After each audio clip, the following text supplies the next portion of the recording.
Suivez, là, c'est ça.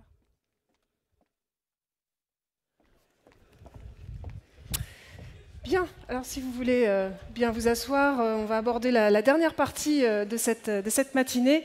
Le CINERPA, je vous le disais tout à l'heure, a voulu conclure le congrès avec un sondage qui en dit long, vous allez le voir, sur l'état de l'opinion, sur le parcours de vie des personnes âgées. On en a donné quelques résultats hier au fur et à mesure qu'on avait les tables rondes. Donc là, vous allez avoir une vue d'ensemble et peut-être que certains résultats vont vous étonner. Alors je vais demander tout de suite à Frédéric Dabi, qui est directeur général adjoint de l'IFOP, de venir nous le présenter. Frédéric. Vous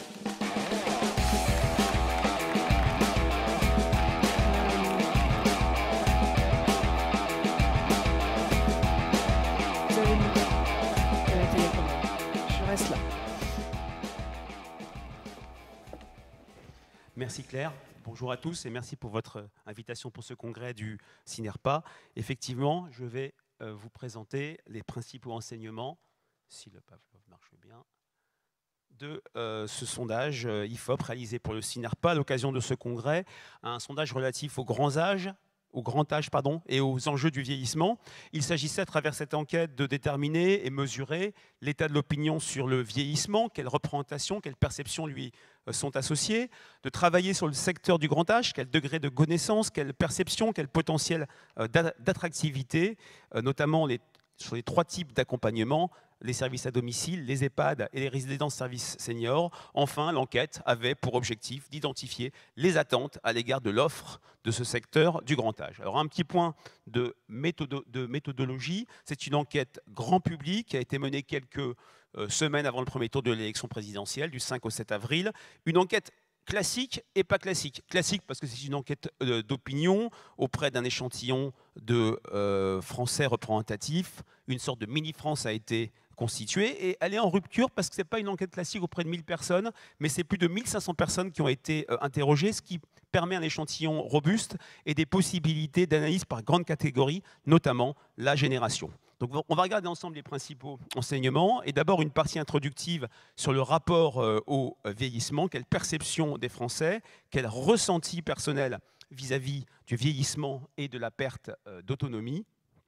Et on le voit très clairement, une thématique qui est somme toute anxiogène, qui suscite la crainte et l'inquiétude d'une majorité de Français. Et ce qui est frappant, c'est qu'il n'y a pas de clivage particulier. Les 35-49 ans se déclarent aussi inquiets que les personnes les plus âgées. Même les moins de 25 ans se déclarent à une majorité inquiets.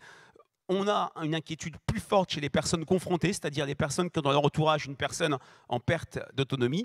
Mais, il y a un grand mais, paradoxalement, au-delà de cette inquiétude, malgré cette inquiétude, il y a un phénomène de mise à distance de ces sujets du vieillissement et de la perte d'autonomie. Vous le voyez, seulement 49% déclarent y penser souvent, un peu plus chez les personnes les plus âgées, celles de 65 ans et plus. C'est une question que peu de personnes anticipent, 1/3 seulement, 2/3 n'anticipent pas, ne pensent pas à ces questions de vieillissement et de perte d'autonomie. Donc on a une sorte de décalage entre une crainte très ancrée sur ce sujet de la part des Français, mais des Français qui ne se saisissent pas vraiment pleinement et concrètement de cette question, sans doute car une minorité ont le sentiment que cette question les concerne déjà, 19%, un pourcentage qui grimpe à 25% des personnes les plus âgées, 26% dans des régions comme la région Provence-Alpes-Côte d'Azur, et quand on a une personne dans son entourage en perte d'autonomie, on a le sentiment, plus que la moyenne, que ce sujet concerne déjà. Alors, ce phénomène de mise à distance relatif à ces enjeux du vieillissement, du grand âge, s'explique quand on regarde la question de l'évaluation de ses propres compétences pour s'occuper d'une personne âgée, de son entourage en perte d'autonomie. Il y a clairement un sentiment d'incapacité ou un sentiment d'impuissance, puisque vous le voyez, seuls 45% des personnes interrogées se déclarent capables de s'occuper d'une personne âgée de son entourage. C'est minoritaire dans quasiment toutes les catégories, un peu moins dans les catégories populaires, et on a au contraire un pourcentage quasi équivalent, mais un peu supérieur, qui sont sur ce sentiment d'incapacité, d'impuissance. Ça concerne un Français sur 2. Dans ce contexte, vous le voyez, dans ce contexte de sentiment que c'est une question qui relève de professionnels, on a une écrasante majorité de personnes interrogées qui perçoivent la nécessité de suivre une formation spécifique pour s'occuper de personnes âgées. Il y a clairement en filigrane le sentiment qu'il y a une professionnalisation. Il faut une professionnalisation quand on prend en charge des personnes âgées avec un chiffre impressionnant, 91%. Mais le chiffre le plus fort pour moi, c'est les 54% qui sont tout à fait d'accord avec cette idée, qui ne souffre pas de contestation dans l'opinion que nous avons interrogée. Alors, qui est réellement concerné dans son entourage par le fait d'avoir une personne âgée en perte d'autonomie physique et psychique? Vous le voyez, c'est particulièrement impressionnant. Une majorité de Français interrogés se déclarent concernés. 55%, ce n'est qu'un pourcentage. Si tout simplement on extrapole ce pourcentage sur, je reviens à ma marotte de référence, la part des Français inscrits sur les listes électorales, ça fait 26 millions de Français qui se déclarent concernés par avoir dans leur entourage une personne âgée en perte d'autonomie, notamment ses parents, voire parfois ses grands-parents. Et quand on s'interroge auprès de ces 55% pour savoir où vivait cette personne âgée, on voit en filigrane une sorte de hiérarchie des types d'accompagnement privilégiés. D'abord, le domicile, avant tout pour une majorité, que ce soit à travers une aide familiale ou une aide professionnelle, puis dans un EHPAD médicalisé, et viennent beaucoup plus loin, une résidence service senior. C'est tout à fait normal, c'est à relier à l'offre encore insuffisante existante aujourd'hui, et très peu, on voit très bien que c'est la solution la moins acceptée, la moins privilégiée, voire la plus repoussée, 4% seulement en milieu hospitalier. Sur la question suivante, sur l'expérience de différentes situations liées à des démarches, c'est toujours posé à ces personnes, à ces 55% qui ont dans leur entourage proche une personne âgée en perte d'autonomie. Quand on regarde différentes situations liées aux démarches pour choisir une aide et un accompagnement, les résultats révèlent des situations contrastées, marquées par des difficultés rencontrées dans les démarches de choix d'accompagnement. Certes, vous le voyez, une très nette majorité déclare avoir réussi à mobiliser les professionnels et les services dont la personne avait besoin. Pour autant, derrière cette simplicité apparente de cette mobilisation des professionnels se cache, et c'est très visible à travers les résultats, une réelle complexité des démarches. Seuls 57%, ça veut dire que 43% ne répondent pas à la négative, déclarent avoir su ou s'adresser pour effectuer les démarches, pour trouver des informations. Donc il y a une difficulté d'accès à l'information, aux aides et aux services, et une difficulté de compréhension et de difficulté à trouver les aides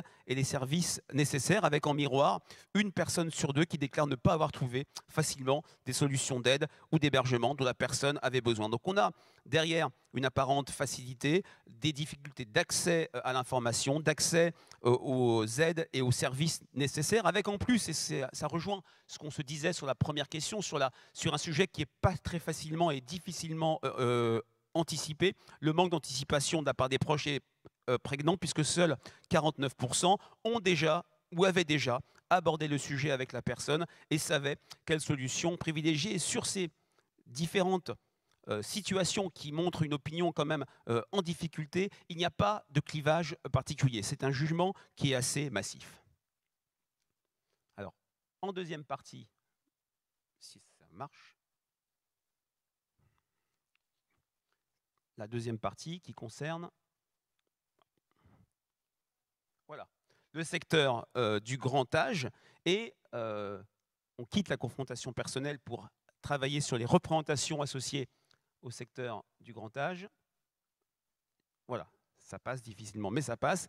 Et d'abord, le jugement, les perceptions à l'égard de l'accompagnement des personnes âgées par les pouvoirs publics. Et là, c'est pour moi un des chiffres les plus spectaculaires de cette enquête IFOP-SINERPA. Le constat est clair, il est massif, et c'est un constat d'insatisfaction, puisque vous le voyez, à peine un quart des personnes interrogées considèrent que l'accompagnement des personnes âgées par les pouvoirs publics est satisfaisant. Plus de 70% considèrent qu'il est peu satisfaisant. Avec un tel écart, bien sûr, aucun segment de population exprime une satisfaction majoritaire. C'est une question que l'IFOP pose assez souvent pour toute une série de publics. Et ben, je peux vous dire que c'est un des scores les plus bas que j'ai observé ces dernières années. C'est meilleur pour l'accompagnement des personnes en situation de handicap. C'est meilleur pour les jeunes en situation d'insertion professionnelle. Pourtant, des questions difficiles. Là, on a un score particulièrement bas.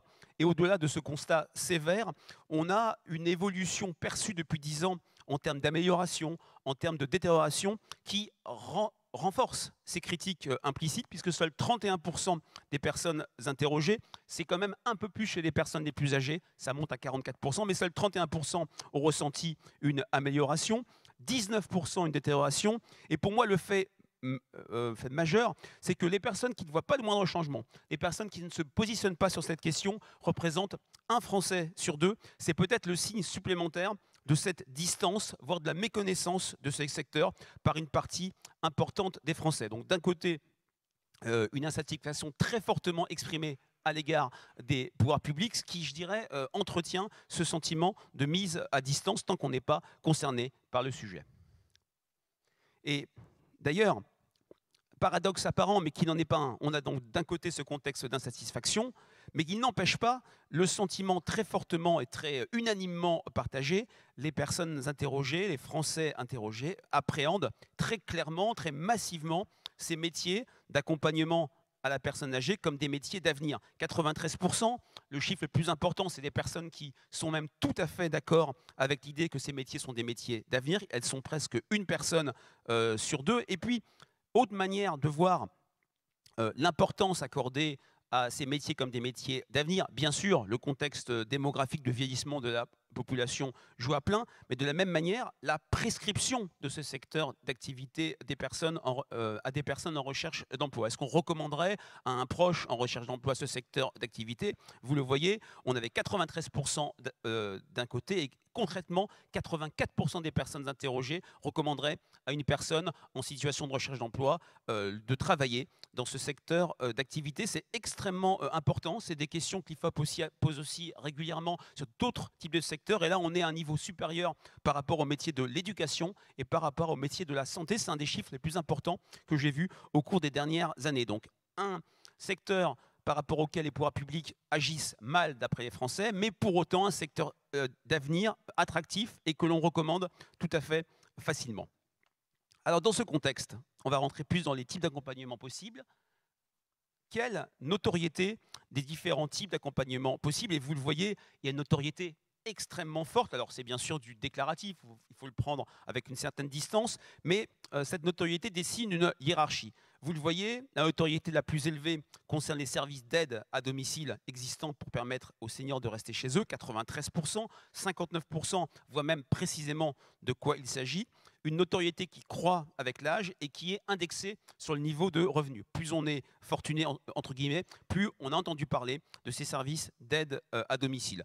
Un score quasi équivalent pour les EHPAD qui ont été, pour le meilleur et pour le pire, si je puis dire, médiatisés au cours des dernières années, ces maisons de retraite médicalisées pour personnes en perte d'autonomie, un peu plus en retrait du fait du caractère récent de ce type d'accompagnement, 87%, mais on reste à des niveaux très élevés, mais un petit peu moins qui déclarent connaître précisément de quoi il s'agit, ont entendu parler de ces logements intermédiaires que constituent les résidences services seniors, donc des résidences sécurisées avec services spécialement dédiés aux seniors encore autonomes.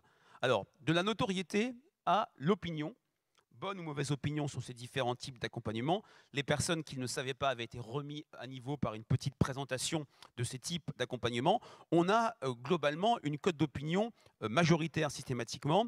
Parallèlement à sa très forte notoriété, on observe des scores de bonnes opinions les plus élevés pour les services d'aide qui interviennent à domicile. Et ça fait le lien avec ce que l'on a vu précédemment, le rôle prépondérant accordé par les Français au maintien, autant que faire se peut, des personnes âgées dans leur domicile, avec un score de bonnes opinions très élevé. Un score quasi équivalent pour les résidences services seniors. Et puis, un peu plus en retrait, une cote d'opinion moins élevée, mais toujours majoritaire, 65% pour les EHPAD. Alors pour autant, vous le voyez, il y a quand même un tiers de mauvaises opinions, d'a priori négatifs pour ces établissements d'hébergement pour les personnes âgées dépendantes. C'est bien sûr lié à des buzz médiatiques un petit peu négatifs, mais voilà, ils n'ont pas complètement érodé une cote d'opinion qui est largement majoritaire. Alors lorsqu'on s'intéresse de manière plus précise à chacun. Ah, c'est quand je passe entre les parties que ça coince. Non, voilà, c'est bon. À chacun de ces types d'accompagnement, les services à domicile, les EHPAD et les résidences services seniors, lorsque l'on regarde les représentations associées à l'aide à domicile, on a des perceptions contrastées. Bien sûr, ça ne vous surprendra pas, il y a une attente exprimée massivement, à savoir la nécessité de développer cette offre de services d'aide à destination des seniors, parce qu'il y a cette idée de maintien à domicile, cet attachement des Français qui a été maintes fois souligné dans le sondage. Là, on est à un niveau plébiscitaire, 96% et même 56%, tout à fait d'accord. Cet attachement, c'est lié aussi à un fort degré de confiance associé aux professionnels qui interviennent à domicile, 80%. Pour autant, il y a une prise de conscience que vous constatez très large sur les limites de cette solution, à savoir les moyens, le coût. Pour 92% des Français interrogés, bien sûr, avec des scores pareils, pas de clivage particulier, même des clivages socio-professionnels, faire intervenir un service d'aide à domicile coûte cher. 42% sont même tout à fait d'accord, malgré les déductions fiscales. On va voir qu'il y a pourtant un bon niveau d'information sur ces déductions fiscales. Donc il y a un problème de coût, de financement, mais également un problème d'accès, qui reprend ce que l'on s'est dit précédemment sur les situations concrètement vécues par les Français, puisque à peine une personne sur deux, on est sur du 46-54%, considère qu'il est facile de trouver des professionnels pour intervenir à domicile. Donc on a une vraie légitimité, une confiance vis-à-vis des acteurs. Pour autant, clairement, la question du coût achoppe.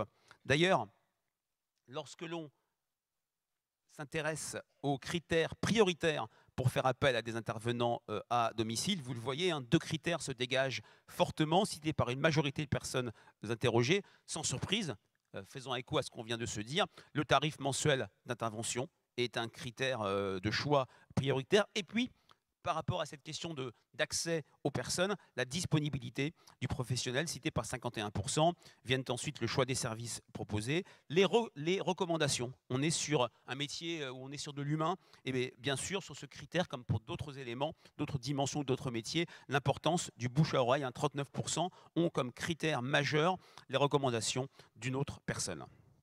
Alors, lorsqu'on s'intéresse, même question avec des items différents, les critères qualitatifs prioritaires pour installer une personne âgée en EHPAD. On a une hiérarchie et des critères très différents. Bien sûr, ce sont des maisons médicalisées, donc la qualité des soins constitue l'attente prioritaire et majeure, mais très clairement, le facteur humain intervient, à savoir la qualité du lien social et affectif. On n'est pas donc que sur des soins. C'est une condition nécessaire, mais qui n'est pas suffisante. 70% pour la qualité du lien social, 48% pour la qualité de la surveillance et de la sécurité, et même les questions plus ultimes sur l'accompagnement en fin de vie sont citées. En bas de tableau, alors que les EHPAD ont plutôt mis en avant ces dimensions-là, la qualité de l'animation, la qualité de la restauration, ça ne veut pas dire que ce sont des critères peu importants ou pas importants du tout, mais ils apparaissent moins prioritaires que le médical et bien sûr le facteur humain. Alors lorsque maintenant on s'intéresse aux résidences services seniors, cette solution intermédiaire et complémentaire au maintien à domicile bénéficie de la bonne opinion associée au maintien à domicile. 92% sont sur une attente de développement du fait de cette complémentarité. C'est encore plus fort chez les personnes les plus âgées. Alors il y a un déficit d'information puisque 32% ne sont pas d'accord avec l'idée que ces résidences ne sont pas médicalisées, alors je crois, sauf erreur, qu'elles ne le sont pas. Et puis la question du prix perce à un niveau non négligeable, même si elle apparaît moins, je dirais, fondamentale et moins urgente que celle concernant le maintien à domicile. Le rapport qualité-prix des résidences seniors est tout à fait correct. 45% des Français disent oui, 55% expriment une opinion contraire. Lorsqu'on regarde, même principe que les deux solutions précédentes, à savoir les atouts perçus des résidences services seniors, se détachent trois dimensions: l'adaptation des appartements aux seniors, l'accompagnement en cas de problème de santé, alors même que ces maisons ne sont pas médicalisées, et qui devancent de peu la sécurité des personnes et des biens. On sait que ce sont des vraies préoccupations des proches, et cette sécurité va de pair, bien sûr, avec la tranquillité d'esprit des proches. Et de la même manière, hop, on a raté, le voici. On a des atouts qui sont peu fortement avancés, la dimension humaine, la convivialité, les activités et animations, alors que ce sont des éléments que les résidences services seniors mettent fortement en avant. Ce ne sont pas des sujets prioritaires pour les Français, même si bien sûr ils comptent. Alors on a bien vu que la question du financement est une question centrale. Et qu'en disent les Français? D'abord, une question toute simple de niveau de connaissance des modalités de financement pour ces différents types d'accompagnement. Et là, pas besoin de faire des longs commentaires. On a un degré de connaissance faible, du moins lacunaire sur les modalités de financement. Un gros tiers se déclare bien informé ou connaissant bien tout ce qui relève de l'intervention du financement à domicile avec l'intervention de professionnels. C'est plus élevé quand on a soi-même un proche en état de vulnérabilité et des scores plus faibles encore pour les EHPAD et un score particulièrement faible pour les résidences, services seniors. Clairement, une question d'information sur les modalités de financement se pose. Et lorsqu'on travaille sur la notoriété des aides, de différentes aides sociales et déductions fiscales, on a une notoriété qui nuance un petit peu ce faible score de connaissance dans l'absolu, mais on a des niveaux de connaissance assez, je dirais, différentiels et inégaux. 66%, 2 tiers, ont entendu parler de l'APA, qui est l'allocation la plus ancienne et la plus visible. Ça monte à 82% chez les personnes les plus âgées, 80% chez les hauts revenus. Les déductions fiscales, on a une meilleure notoriété s'agissant du recours à un service d'aide à domicile par rapport aux déductions fiscales sur les frais d'hébergement en EHPAD, qui sont encore peu connus. Et vous voyez la part de ceux qui déclarent « je sais précisément de quoi il s'agit » est particulièrement faible. Et puis 45% pour l'aide sociale à l'hébergement. Alors, on a une notoriété qui peut paraître relativement satisfaisante, mais quand je pense à une enquête récente de l'IFOP pour Adapt Service où on a testé plus qualitativement l'image de ces différentes aides, on a quand même des jugements très sévères. Elles sont difficiles à comprendre. Elles sont bien connues des Français à un niveau extrêmement marginal. Là, il y a des marges de progression et de manœuvre sur le faire savoir de ces différentes aides.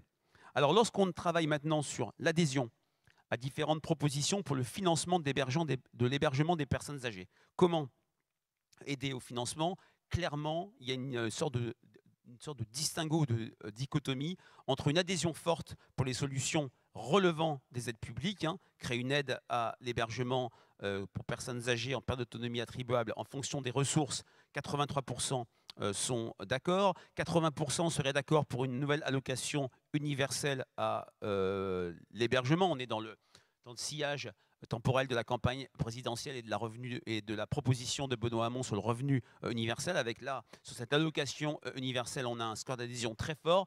Pas de différence entre sympathisants de gauche et sympathisants de droite. En revanche, et vous le voyez assez nettement, on a des opinions plus tranchées lorsqu'il s'agit de financement privé.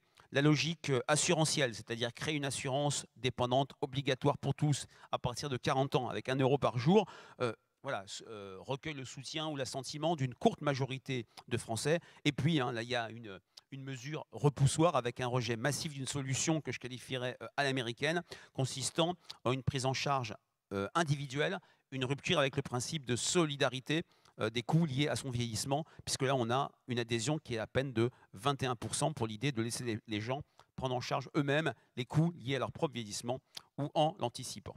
Alors, avant-dernière partie de ce sondage, quid de l'évolution de l'offre, de cette offre privée dans l'accompagnement des personnes âgées? Et là, on a plutôt des a priori positifs, c'est-à-dire que pas de délégitimation des EHPAD. Sans surprise, 3/4 des personnes interrogées se déclarent favorables au développement du nombre d'EHPAD. 76% jugent justifié qu'il y ait une offre privée complémentaire à l'offre publique, aussi bien EHPAD, résidence, services seniors, et que ça se développe à destination des personnes âgées. Et tout ça, c'est un contexte qui est facilité par les jugements contrastés, voire très sévères, s'agissant de l'offre publique. Donc il y a une vraie légitimité accordée à cette offre privée complémentaire avec des scores quasi équivalents et peu de clivage.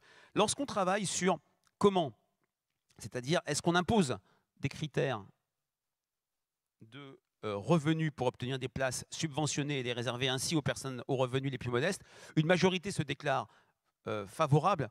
Pour autant, une partie non négligeable, 39% des personnes interrogées, sont plutôt sur une logique d'accès universel sans critères particuliers. Bien sûr, sur cette question, un clivage entre CSP+, défavorable à des critères de revenus et CSP moins favorable à des critères préférentiels selon le revenu pour obtenir des places subventionnées.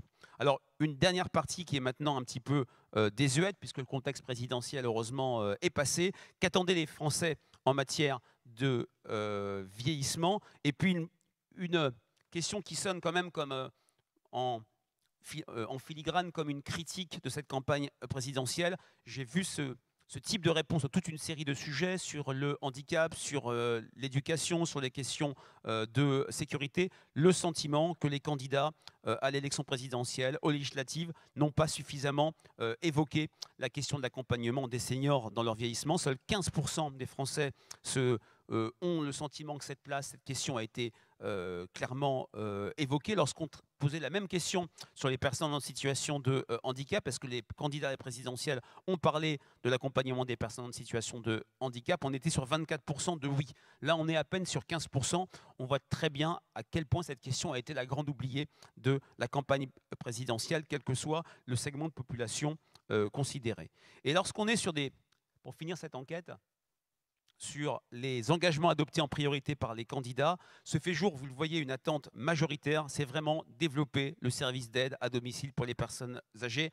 Je le redis, à quel point l'attachement au maintien à domicile de ses proches ou même de soi-même dans une logique de projection revient comme un leitmotiv tout au long de cette enquête. Et puis on a des demandes liées aux EHPAD, créer une aide financière à l'hébergement. On a bien vu que la question financière est le nerf de la guerre de ce point de vue-là. C'est même supérieur à augmenter l'APA, l'allocation qui était la mieux connue, avec l'idée aussi de créer de nouveaux EHPAD. On voit une fois de plus, et ça sera la conclusion, à quel point le recours à l'assurance dépendance privée, à quel point une rupture avec la tradition et le modèle social français est complètement rejetée par les Français. On est sur 11% de réponses là-dessus. Donc voilà, j'en ai fini pour cette enquête. Je vous remercie de votre attention. On voit bien l'ambivalence de l'opinion publique, à la fois préoccupée et concernée par cette question du vieillissement, mais avec ce phénomène de mise à distance dont on parlera lors du débat. On a vu également des propos très sévères sur l'action des pouvoirs publics, que j'ai rarement vu aussi sévères sur d'autres thématiques connexes à la question de la prise en charge des personnes âgées. Et puis, sur les solutions d'accompagnement, je suis frappé par le fait qu'il n'y en ait aucune qui est véritablement rejetée. Il n'y a pas de bataille d'Hernani sur telle ou telle meilleure solution, avec quand même une ligne de crête et une ligne bleue des Vosges qui reste l'importance du maintien à domicile. Je vous remercie. Merci beaucoup Frédéric. Je vous invite à aller vous asseoir sur le canapé. Voilà, donc on a beaucoup de choses à commenter. Donc pendant que Frédéric s'installe, je vais demander à Jean-Alain, Marguerite, Christine, Jandel et Pierre-Henri Tavoyou de nous rejoindre.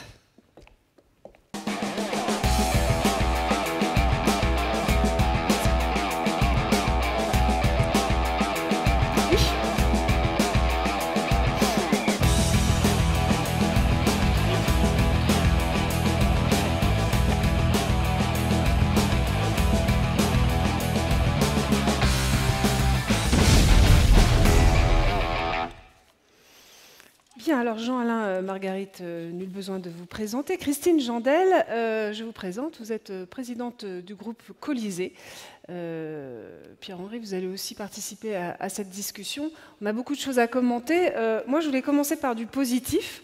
Je crois qu'on a vu que le secteur est très attractif, puisque 93% des personnes interrogées jugent que c'est un secteur attractif et ce sont des métiers d'avenir. Donc ça doit vous satisfaire. Ça doit mettre du baume au cœur à tous les directeurs qui sont dans la salle, j'imagine, en tout cas je l'espère. Mais juste pour être un petit peu provocatrice, moi je suis étonnée que vous vous étonniez du fait que les Français considèrent que c'est un métier de professionnel et qu'il faille une formation pour l'exercer. Si nous avions été un syndicat de pilotes de ligne professionnels, je pense qu'on n'aurait même pas posé la question dans le sondage. D'ailleurs, personne n'aurait dit « By the way, est-ce qu'il faut être formé pour piloter un A380 ?» Tout le monde trouve ça normal. Quand je monte dans un avion, moi je considère que je confie un peu ma vie au pilote quand même, quelque part, donc j'espère qu'il assure. Et je trouve ça tout à fait naturel que les gens pensent que quand ils nous confient leurs parents dans un établissement ou à domicile, ils estiment que la formation doit être au rendez-vous. Voilà, donc désolé de vous provoquer d'entrée, mais je trouve que c'est la moindre des choses. Je ne m'étonnais pas de cet étonnement. C'est quand même l'idée qu'on est, pendant longtemps, on s'est resté dans la sphère personnelle, intime, avec les questions des professionnels qui n'étaient pas vues comme entrant dans cette question. Mais bien sûr, c'est quelque chose qui est maintenant complètement légitimé et complètement accepté, donc je ne vois pas ça comme une provocation, ne vous inquiétez pas. Parmi tous les éléments qu'on a eus, Jean-Alain, est-ce qu'il y en a un qui a retenu votre attention en particulier ? Il y en a plusieurs. Il y a même une quantité d'items qui ont retenu mon attention. Moi, finalement, c'est peut-être plus une analyse globale que je retiens de ce sondage. Et c'est au fond, ça rejoint un peu tout ce qu'on a pu dire hier et au fil de ces 2 journées. C'est quand même le besoin de clarification, d'explication, de savoir qui on est vraiment. On se rend compte qu'on est à la limite, chaque fois on n'est jamais sur véritablement de très très mauvais scores, mais on est 60, 55. Il y a un véritable besoin, je pense, de faire prendre conscience aussi des enjeux. C'est ce que je disais hier. C'est vrai que c'est pas que l'enjeu d'une filière, c'est pas que l'enjeu d'un secteur économique, le vieillissement, c'est vraiment l'enjeu de toute une société. Donc je pense que ça, c'est un enseignement qu'on doit tirer peut-être de ce sondage. En même temps, c'est la volonté du CINERPA depuis 15 ans d'essayer justement de travailler non seulement sur l'explication de qui il est, de ce que nous faisons, mais aussi d'essayer de donner donc une image et une opinion qui soit un petit peu meilleure. On sait bien qu'on n'aura jamais... les EHPAD, les résidences-services, ça ne sera jamais le Club Med. On ne vient pas chez nous pour passer de bons moments. Mais au moins, ce qui est important, c'est que l'opinion qu'on ait de nous quand on vient chez nous soit une bonne opinion. Oui, c'est vrai que j'ai retenu une bonne opinion des établissements. En revanche, une méconnaissance criante sur beaucoup de choses, sur les outils. Alors, par exemple, il y a ce site pour les personnes âgées.fr, visiblement, .gouv.fr, personne ne connaît, Frédéric Oui. Non, mais je l'avais vu dans une autre version. Ça ne faisait pas partie de ce que je présentais, qui était restreint compte tenu du temps, mais effectivement, il y a un problème d'accès à l'information, il y a un problème de méconnaissance de l'offre. Voilà, donc les outils, méconnaissance des aides, 52% disent « j'ai eu du mal à comprendre et à trouver les aides nécessaires ». Mais parce que si je peux me permettre, je pense que l'offre, autant que les aides, l'offre d'information, autant que les aides qui peuvent être allouées, est totalement éclatée. Il n'y a pas aujourd'hui une prise de conscience de la part... hormis de la part des professionnels CINERPA, mais de la part des grands acteurs, États ou collectivités locales, de vouloir fédérer une explication beaucoup plus globale sur qu'est-ce que c'est que l'accompagnement du grand âge, sur les aides qui sont possibles. Là, je fais une parenthèse sur les aides, et c'est une des propositions du CINERPA. Il faut essayer de fusionner toutes ces aides dispersées qui existent, mal expliquées, pas toujours bien comprises, et donc finalement ne bénéficient pas les personnes parce qu'elles ne les demandent même pas. Un tiers des gens n'a jamais entendu parler de l'APA ou de la déduction fiscale liée à l'aide à domicile. Ça, c'est quand même stupéfiant. C'est stupéfiant. Bon, alors peut-être qu'après, il faut regarder le découpage en fonction des tranches d'âge. Si mes enfants n'ont pas entendu parler de l'APA, je pense que c'est pas bien grave. Oui, mais ça fait un tiers des Français qui disent quand même jamais entendu parler. Pareil sur la loi ASV, une méconnaissance de cette loi. Vous pensez que la com a été mal faite, la communication autour de cette loi ? Sur la loi ASV, non seulement je pense qu'elle a été mal faite, mais surtout elle n'a pas été faite du tout. Elle n'a pas été faite du tout. Et je trouve ça d'ailleurs extrêmement surprenant parce que, je le disais hier, le précédent quinquennat ne peut pas se targuer de façon claire de grandes réussites en matière législative. Pour autant, la loi ASV, c'est une loi qui a été votée à l'unanimité de l'Assemblée nationale. Et elle n'a pas été vendue correctement. Elle n'a fait l'objet d'aucune pédagogie, d'aucune explication auprès des Français. Personne n'a parlé des enjeux justement du vieillissement, de l'importance de l'évolution et de la révolution démographique qui va avoir lieu dans les années qui viennent. Je trouve ça vraiment véritablement dommage. Alors, il y a quelque chose qui...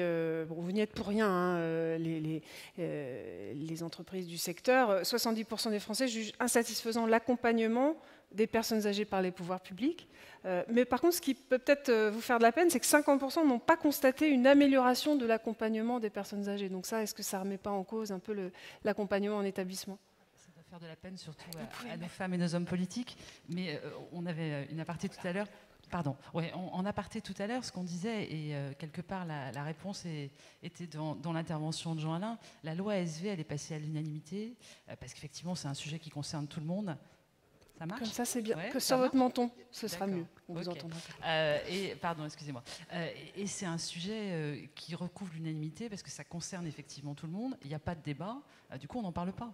C'est dramatique, et ce n'est pas un sujet qui permet à un homme ou à une femme politique d'apparaître par rapport à un autre. On n'a jamais connu de ministre ou de secrétaire d'État chargé des personnes âgées qui a fait une grande carrière politique dans ce pays. Je veux dire, ça ne permet pas de se mettre en lumière. Je referme ma parenthèse. Je voulais juste intervenir sur un point qui était le taux de satisfaction, enfin je ne sais pas si on peut l'appeler comme ça, mais en tout cas le niveau de satisfaction des Français par rapport à l'offre en EHPAD. Et on avait eu ce débat en bureau au CINERPA. Je crois qu'il ressort à 65%, quelque chose comme ça. C'est ça, 2 tiers ont une bonne image, voilà, et 1 tiers ont une mauvaise image des EHPAD. Voilà, justement, c'est là où je voulais en venir. 2 tiers ont une bonne image, et pourtant, nous, quand les proches nous confient des parents, chaque année dans nos établissements, et je pense que Colisée n'est pas la seule entreprise du secteur à le faire et pas la seule à obtenir des scores comme ça, nous, en tout cas l'année dernière, 96% des proches de nos résidents nous ont dit être très satisfaits ou satisfaits de l'accueil et de la qualité de prise en soin prodiguée à leurs parents. Et donc il y a une très forte différence entre... Mais je comprends d'où vient la différence, hein, mais je reviens sur une proposition que j'avais faite en bureau, j'avais eu un succès d'estime limité, mais là comme il y a un petit peu plus de monde, je me dis que j'aurai un peu de supporters, qui consistait à dire, entre professionnels du CINERPA, faisons une enquête auprès des personnes qui ont eu l'expérience, qui l'ont réellement vécu, pour qu'ils puissent nous exprimer leur satisfaction, leur insatisfaction, les pistes de progrès, et communiquons là-dessus. Oui, mais ça c'est autre chose, c'est une étude qualitative du Je suis secteur à ce complètement moment-là. d'accord, mais je fais ma pub au passage. C'est ma petite page de publicité. Non, mais elle profite de la démocratie générale, parce qu'en bureau, c'est mon côté Mélenchon, comme tu as pu le en bureau, ça n'a remarquer. pas Oui, été on retenu. est d'accord, c'est Mais j'ai une noté enquête que- auprès de Français qui ne sont, Voilà. pour certains, pas concernés par... Tout à fait clair. Ce qui est Par le intéressant, sujet. c'est de bien lire la question. Ce n'était pas est-ce que vous êtes satisfait de ces différentes solutions, mais là, on est sur la représentation. Bonne, mauvaise opinion. Il y a des gens qui n'étaient pas du tout concernés, des jeunes, des personnes qui n'ont pas de personnes âgées dans leur entourage, mais également des personnes qui étaient complètement. Et plus on était, je dirais, concerné par cette question, plus le score de bonnes opinions augmentait. Pour faire un parallèle qui n'a absolument rien à voir, ça me rappelle ce que je constate quand je travaille sur l'image de la justice, l'institution judiciaire. Lorsqu'on est sur la bonne opinion, on a une image caricaturale, très très façonnée par le discours médiatique, où on pense qu'on s'adresse au juge en disant « votre honneur », etc., où on a un score de bonnes opinions faible. Dès qu'on est sur la satisfaction auprès des personnes qui ont eu déjà affaire à l'institution judiciaire, on a un score de satisfaction nettement plus élevé. Donc on est vraiment d'un côté sur la représentation, de l'autre sur de l'expérience. C'est ce qui explique la différence entre ce que vous avez fait dans le cadre de Colisée et ce que l'on mesure globalement, de manière peut-être un peu schématique, dans une enquête d'opinion. Est-ce que notre responsabilité de professionnel ne serait pas aussi de communiquer davantage sur ces expériences positives pour faire évoluer progressivement la représentation? C'est là où je voulais en venir. Non, mais je crois que l'un n'empêche pas l'autre. Je crois qu'avant de passer aux solutions, c'est bien de passer à la phase diagnostique. La phase diagnostique, on vient de la faire et on s'aperçoit que le pourcentage d'opinion générale est plutôt bon, même s'il est loin de ce qu'on pourrait espérer. Maintenant, on va passer à la phase solution, et la phase solution, ça peut effectivement intégrer ta demande. Mais bien sûr que tous ont fait des enquêtes de satisfaction dans nos établissements. 96% est un très beau score, je félicite Colisée. Mais on en arrive tous à de bons résultats. Et effectivement, on le mesure régulièrement.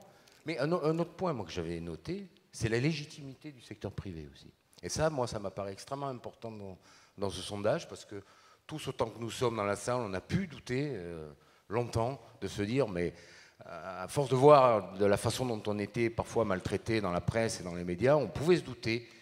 On pouvait douter de la légitimité du privé et encore exister, même si on s'est battu pour, et même si depuis que je suis à la tête du CINERPA, je me bats pour ça comme un ours acharné. Là, je suis moi vraiment content de voir que même s'il y a des progrès à faire, le privé a toute sa légitimité dans l'offre globale en France. Comment vous réagissez au fait que quand on interroge les Français sur ce qui prime dans les établissements, ils disent l'animation, la restauration, l'équipement, bon, alors que c'est parfois des choses sur lesquelles les établissements mettent l'accent. Eux, ils voient avant tout le lien affectif, le lien humain, et puis les soins, évidemment. Moi, j'ai peut-être une piste, alors elle est peut-être un petit peu iconoclaste, mais j'ai envie de dire, parce que peut-être que dans l'esprit des gens, ça coule de source. C'est le minimum minimorum que ce qu'on est en droit d'attendre quand on s'adresse à nos entreprises, l'animation, le lien, etc. Et que ce qui inquiète les familles, au moment où elles prennent la décision de faire entrer quelqu'un dans nos établissements, c'est bien plus l'état de santé, c'est bien plus l'accompagnement en termes de santé qu'on sera capable d'apporter à leurs parents, plutôt peut-être que savoir s'il y a des animations. Ça coule de source à mon sens. Et que la qualité de la nourriture soit bonne, ça coule de source aussi. Quand on va dans un restaurant, on va s'extasier devant les plats qu'on nous sert si c'est très bon, mais enfin, le minimum qu'on attend, c'est que ce soit bon, quoi, parce que sinon, on va manger ailleurs. Sur les aides, on en a beaucoup parlé hier. Moi, j'étais assez frappée. 83% des gens interrogés disent qu'il faudrait une aide à l'hébergement en fonction des revenus. Ça, je me trompe ou c'est nouveau? Non, mais je ne sais pas si c'est nouveau, mais là aussi, c'est plutôt une bonne nouvelle. J'aimerais bien pouvoir faire progresser cette idée, et ça rejoint, tu as raison Claire, ça rejoint ce qu'on disait hier sur... ça choque personne de mesurer les revenus quand il s'agit d'une plage en crèche. Ça choque personne de mesurer les revenus quand il s'agit de la cantine. Ça ne devrait choquer personne de mesurer les revenus quand il s'agit de l'accompagnement d'une personne âgée. Alors certes, les montants en jeu ne sont pas les mêmes, le delta à charge n'est pas le même non plus. Mais voilà, je pense qu'il y a encore des progrès. Moi, j'avais une question à poser à M. Dabi. Je trouve qu'il y a une différence au niveau de la partie assurance privée. Quand on aborde cette question, on l'aborde deux fois. À un moment donné, dans les questions, il y a un bon score, plutôt un bon score. Et puis à la fin, ça apparaît vraiment comme une... Alors moi, j'ai noté 54%, juge qu'il faudrait une assurance obligatoire dès 40 ans. Je trouve ça amusant d'ailleurs. Ça voudrait dire que dès 40 ans, Pierre-Henri, vous parliez de à quel âge on fait et à quel âge on se sent à l'intérieur. Dès 40 ans, il faudrait penser à souscrire une assurance pour ces vieux jours. C'est peut-être pas évident. Et pourtant, 54% disent bah oui, pourquoi pas. Mais ça, c'est une question clé. Je pense que c'est intéressant de voir aussi le type d'évolution. Alors ça, c'est très difficile, le type d'évolution d'opinion, parce que stratégiquement, et c'est un point sur lequel on avait travaillé beaucoup avec... Enfin, Luc Broussy avait été très attentif dans la loi de la commission interministérielle sur la préparation de la loi. C'est de se dire, faisons attention à ce que les investissements qu'on fait aujourd'hui concernent vraiment les vieux de demain, c'est-à-dire nous. Parce qu'on est dans une situation qui est vraiment paradoxale. Disons, les vieux d'aujourd'hui s'attendaient à une vieillesse courte et accompagnée familialement. Donc ça a été une surprise totale. Ils sont sidérés. Sidérés parce que la vieillesse dure et parce qu'ils sont seuls. Ce n'était pas prévu dans le programme. J'allais dire, notre génération, on est un tout petit peu dans l'anticipation et on sait qu'on doit préparer ces deux axes, le fait qu'on va vieillir longtemps, peut-être pas forcément dans des conditions catastrophiques, mais longtemps, et qu'il va falloir compter sur nos propres ressources. Donc cette anticipation des acteurs, il va falloir aussi l'anticiper. C'est des schémas d'anticipation qui sont très complexes. Si on fait des investissements aujourd'hui pour des vieux qui n'existeront plus demain, on risque effectivement d'avoir des problèmes. Et ça rejoint une enquête qui m'avait tout à fait frappé de la BPCE, Alain Tourgeman, qui est le directeur des études de la BPCE, qui a fait une enquête sur les stratégies d'épargne des Français. Alors, au départ, cette enquête visait à discriminer entre les stratégies égoïstes et les stratégies altruistes. Est-ce qu'on épargne pour soi ou est-ce qu'on épargne pour les autres? Alors, lui, il était spontanément en disant les gens épargnent pour eux-mêmes. Voilà.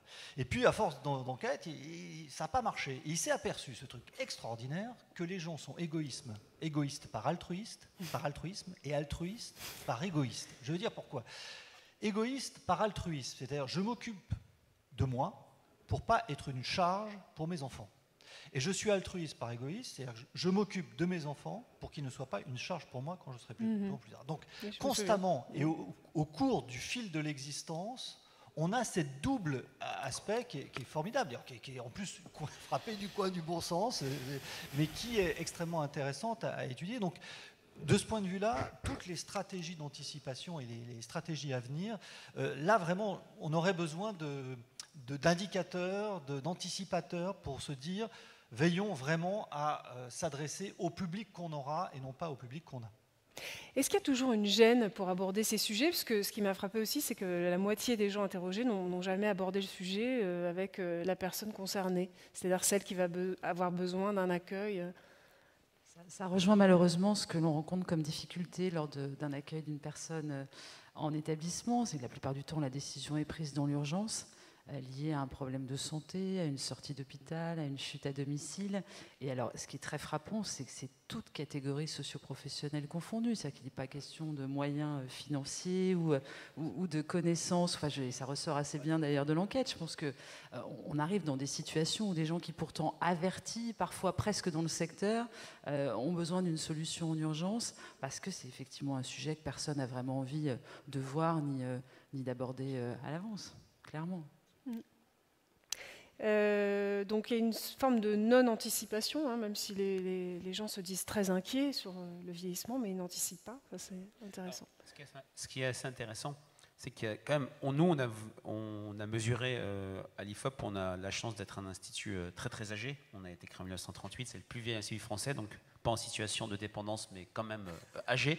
Et c'est vrai qu'on a posé des questions depuis très longtemps. Et sur la question de la préparation à la retraite, parce que le même phénomène que vous avez décrit sur la perte d'autonomie ou l'âge, on le retrouve sur la préparation à la retraite. Comme ça sera un temps souvent long, c'est préparé de plus en plus tôt. Et on a gagné une quinzaine de points sur le fait de commencer autour de 35-40 ans à déjà se projeter dans sa retraite. Et je voulais réagir sur ce que vous aviez dit sur cet altruisme et cet égoïsme. Ça rejoint très fortement une préoccupation des Français qui est au cœur de ce que j'appelle le pessimisme de projection. Les Français ne sont pas si pessimistes que ça. Et puis là, il y a peut-être un vent nouveau avec cette séquence présidentielle et un président jeune, avant peut-être une déception au cours des mois et des prochaines années. Le pessimisme français est un pessimisme de projection. On a le sentiment que ces enfants vivront moins bien que moi. Et donc, dans ce cadre-là, assurer ses arrières sur la préparation du 4e âge, c'est aussi une manière de les sécuriser de ce point de vue-là. C'est ce qu'on appelle la peur du déclassement, hein, je crois. Mais alors, ce qui est amusant, c'est que dans la partie qui précédait visiblement les présidentielles, on voyait bien que c'était un thème que les Français le déploraient d'ailleurs, qui n'était pas vraiment abordé. Et puis là, on se dit, bon, il n'y a pas de secrétaire d'État aux personnes âgées. Est-ce que c'est un thème qui est pris suffisamment sérieusement par les pouvoirs publics? Alors là, les réponses sont absolument massives en termes de sentiment que ce n'est pas un thème qui a été abordé lors de la campagne. Alors j'ai vu ça sur toute une série de thèmes. Je parlais d'une enquête IFOP APF faite au mois de mars-avril. C'est des questions, c'est pas des questions de handicap et de vieillesse, c'est des questions d'autonomie, donc qui rejoignent ces deux publics. Et c'est vrai que le sentiment que la campagne n'avait pas abordé les vrais sujets a été massif, tout électorat confondu, pour des raisons sur lesquelles je ne vais pas revenir, des raisons conjoncturelles. Et pour beaucoup de Français, la campagne a vraiment commencé au moment des débats télévisés à partir du 20 mars, donc à peine un mois avant le vote. Jean-Alain, vous trouvez qu'on n'a pas assez parlé de ces thématiques? Je ne sais pas. Je veux dire, hormis peut-être la séquence effectivement liée au début, enfin, aux affaires qui ont pollué la campagne, moi je me pose toujours la question, je crois que tous les secteurs d'activité vont dire oh, mon thème, ma profession n'a pas été abordée, etc.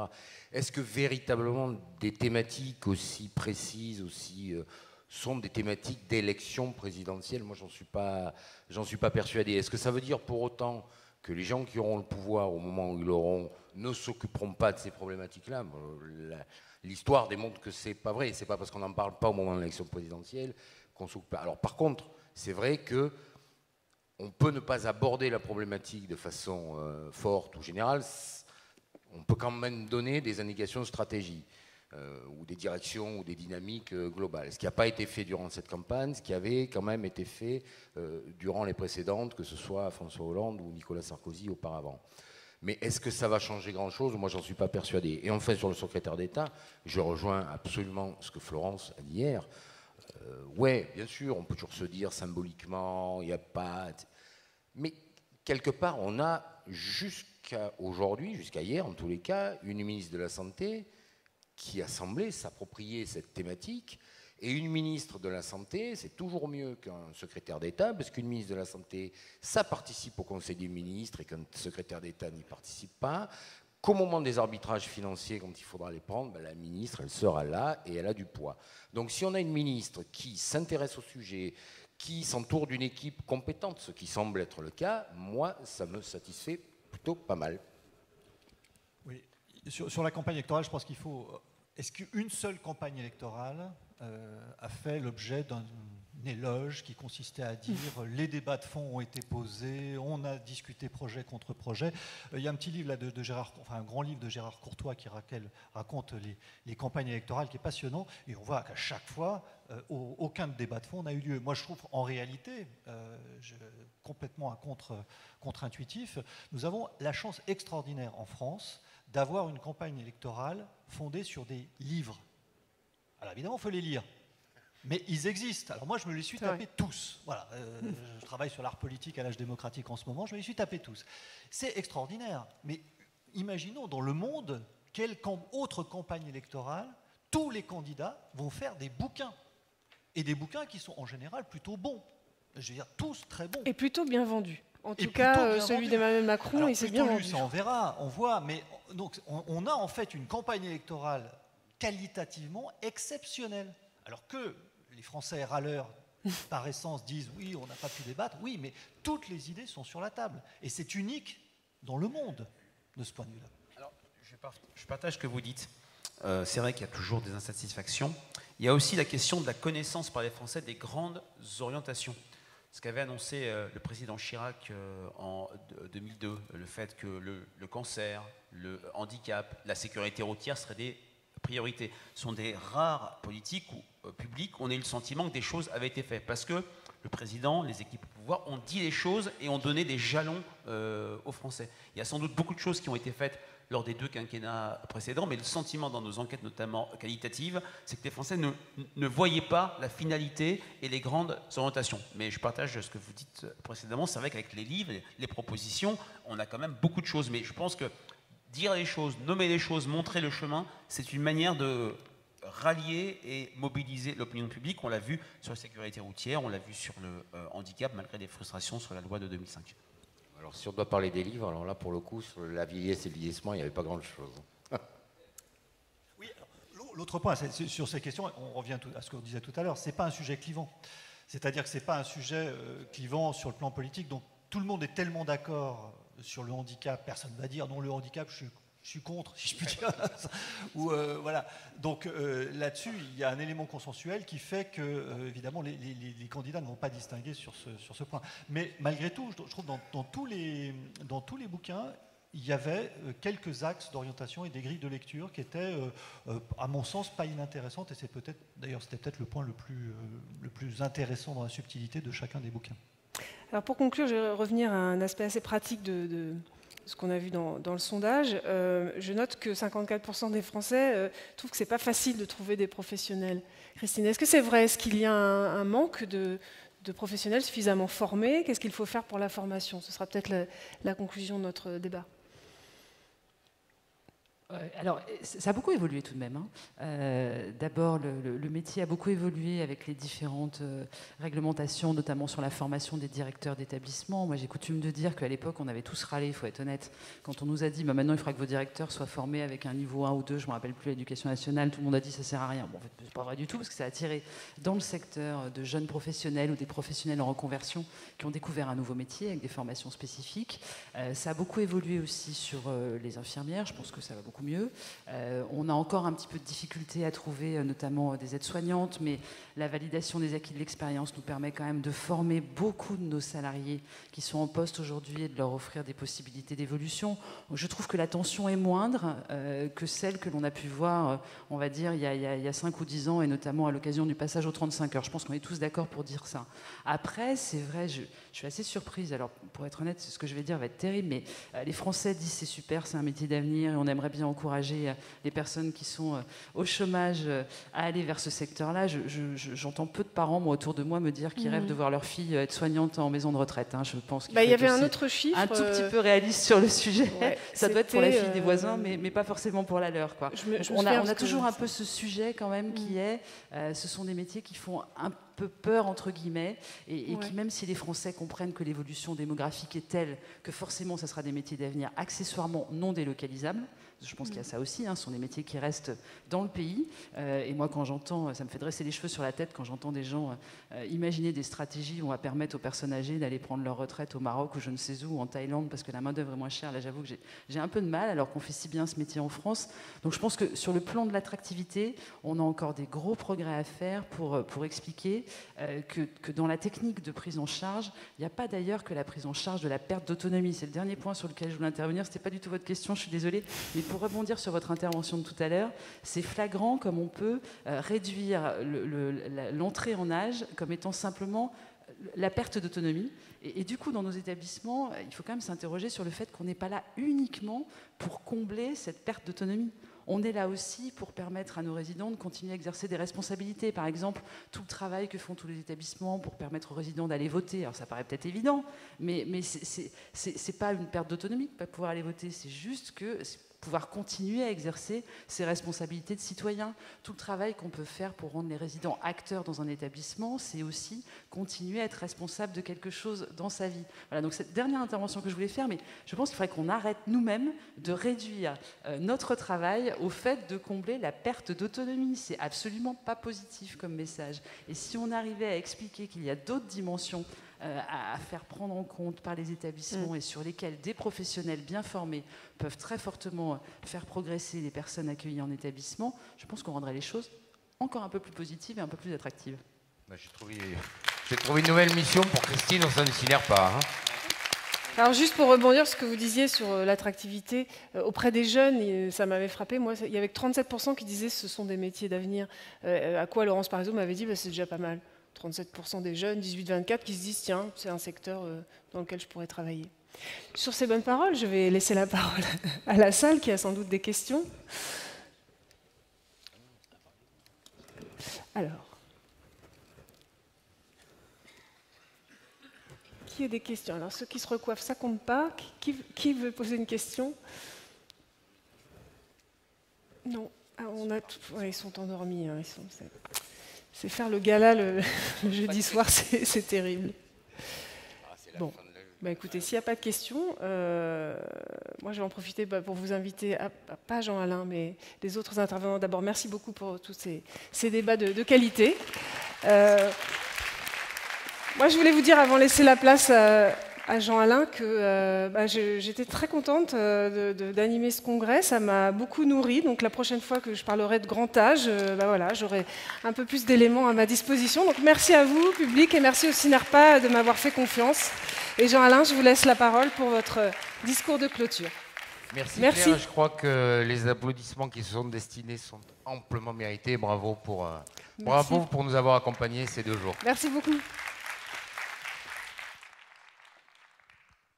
Mais voilà, mes chers amis, il est temps de clôturer notre 17e congrès, qui, je crois, a été une belle réussite, et même une très très belle réussite. Alors j'avoue que depuis la soirée d'hier, j'ai un peu mal au plafond, et que les mots qui tournent dans ma tête ont un peu de mal à arriver jusqu'au bord de mes lèvres, mais tout a été, pour moi en tous les cas, en tant que président de notre organisation professionnelle, parfait.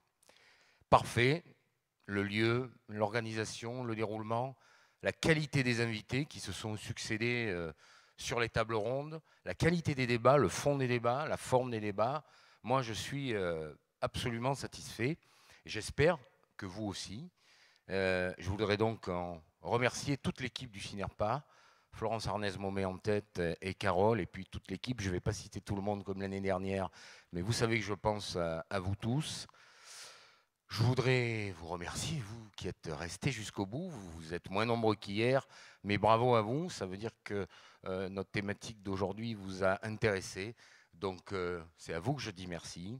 Et puis, je crois qu'il faut remercier, et j'ai envie de le faire, on ne l'a jamais trop fait, la société Galis, et puis Delphine Martinez et toute son équipe. C'est eux qui sont en charge de l'espace exposant et des stands. Donc, bravo, parce que c'est un sacré travail.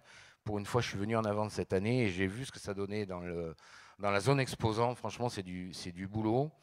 L'équipe de Clapotis qui a fait toute la création des visuels. Donc, bravo aussi à eux. Viewniver, c'est l'équipe de caméramans, de preneurs de son, tous les barbus costauds là qu'on a vu passer avec des tas de gros appareils. Franchement, au top, eux aussi. Le teaser, les différents lanceurs, etc. L'équipe du Centre international de Deauville, là-haut, qui a assuré, je vous le dis, pour avoir fait plusieurs congrès et quelques-uns, cette année, c'était au top. Alors vraiment, bravo à vous pour le son, pour l'image, les enchaînements. Jean-Yves, c'est ça si mon souvenir est bon. Bravo à toi et à toute ton équipe. Casino Barrière, je ne peux pas ne pas remercier l'équipe et particulièrement Pauline qui a supporté les demandes, imaginez un peu les demandes incessantes des équipes du Cinerpa pour modifier ceci, rajouter cela, repousser des trucs et des machins. Bravo à l'équipe du Casino Barrière. Et puis, cette année, un grand merci à toutes les entreprises qui nous ont accompagnés. On bat un record, hein, il y en avait 105 cette année. Donc bravo, merci à elles, parce que sans elles, l'organisation de ce congrès ne serait absolument pas possible. Nous n'y arriverons pas, ou alors vous paieriez des cotisations totalement repoussantes, ce que je ne souhaite pas. Donc merci à nos partenaires. Merci aux résidents et aux directeurs de la résidence Villa Beau Soleil de Deauville. Merci à Simon Gauguin, à ses équipes d'avoir participé, d'être venus partager ce moment avec nous. Merci à Christophe Ruot. Il est sûrement encore dans l'espace exposant. Merci à Christophe Ruot de nous accompagner tout au long de l'année aussi dans les réunions régionales. À Claire Fournier, je l'ai déjà dit, un remercie. À Pierre-Henri Tavoileau, grand merci. Je sais que tes interventions ont été particulièrement appréciées, même si on fait venir régulièrement des philosophes tous les ans, Luc Ferry, Raphaël Antoven, mais chaque fois vous avez vos originalités, vos dadas, vos marottes, vos façons de faire, vos façons de vous exprimer et une façon différente chacun de nous faire réfléchir. Et puis il faut que je remercie quelqu'un que j'avais oublié l'année dernière, ça fait 13 ans, 14 ans qu'il nous suit. C'est Philippe Chagnon, le photographe attitré du Cinerpa. Et je vais même vous demander pour lui des applaudissements.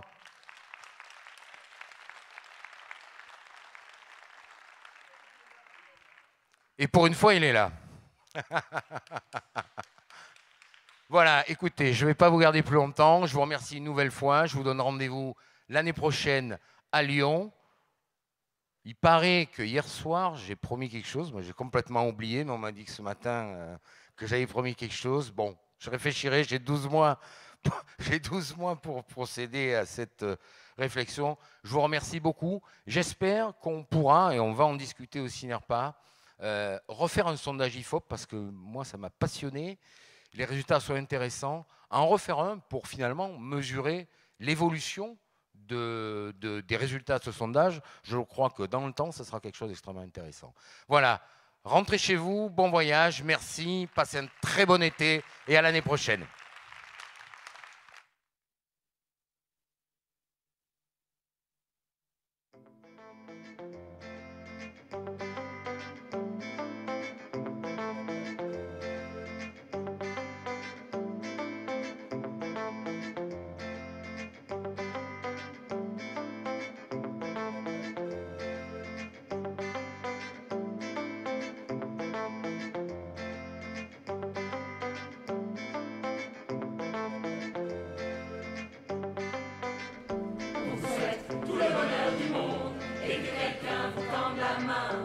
Votre chemin évite les bombes qui mènent vers de calmes jardins.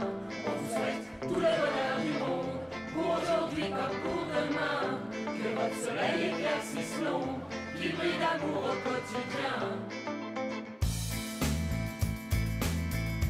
Puisque l'avenir vous appartient, qu'ils seront drôles par votre destin, que votre envol est pour demain.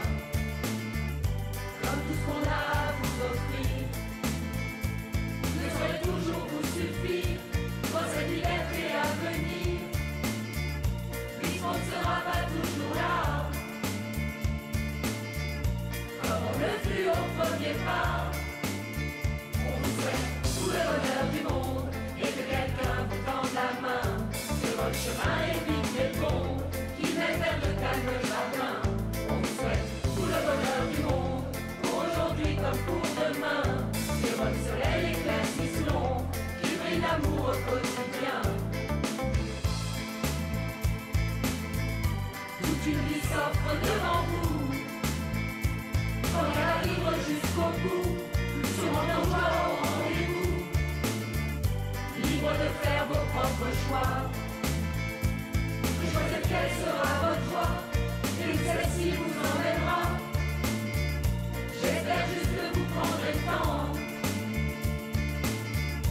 de profiter de chaque instant. On vous souhaite tout le bonheur du monde et que quelqu'un vous tende la main, que votre chemin évite les bombes qui mènent vers de calmes jardins. On vous souhaite tout le bonheur du monde pour aujourd'hui comme pour demain.